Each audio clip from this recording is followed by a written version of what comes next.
Hello, this is Tony Smith with Century 21 and Mr. and Mrs. Smith Properties. And as you know, if you've been tuning in, we're going over the top 7 fears of why people aren't getting into homes.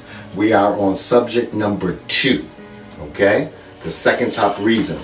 But let's go over the first one. That first one was, I don't have enough money for a down payment. And we know through an FHA loan, it's 3.5% of whatever the cost of that home would be an amount that you would need down. So that's very simple to be able to figure out and to go ahead and look at some houses and see what you're able to afford on that aspect. The second fear, I need you to listen, okay? I have too much debt. Yeah, too much debt.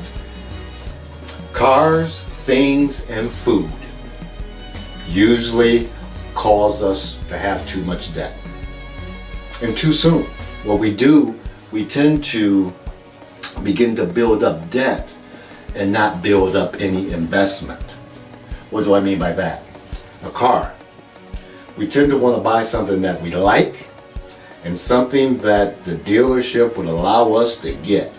They don't really look at no debt ratio. They just want to make sure you could have paid for it and that you are paid for it through some proof of some past business that you've been doing. And as you see, even with a car, it doesn't really take much good credit to get a car anyway, okay? Because it's an expense. It doesn't build value, it's not an investment. So if we're putting a lot of money into cars, it's not the thing to do before getting a house. Second thing, things.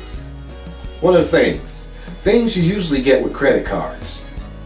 Clothes, jewelry, we can keep going on and on and on. You know what you put on your credit cards, okay? Again, none of those things are building any value. None of those things are really things that you are investing into, okay? And the last thing is food. Us as Americans, we eat out too much. That's what we do as far as just going out having a good time. What are we going to do? Hey, let's go out and go eat. Okay? What does that do? Does that put, it actually is not even a good investment in our body. So let's stop doing that all the time. Okay? These are some things that are keeping us mentally and also just for real from people who aren't getting into homes. So what can we do about debt ratio? We got to know what it is. Okay? What is a debt ratio? It's the difference between what you make and what your expenses are. Now when it comes to buying a house, the only thing they're looking at would be your debt to income ratio. So what does that mean? That means the expenses that you have that are basically reported to the credit bureau. So when it comes to food, they're not really talking about that, because everyone needs to eat. Comes to insurance, you should have that anyway. So they're not including those things there.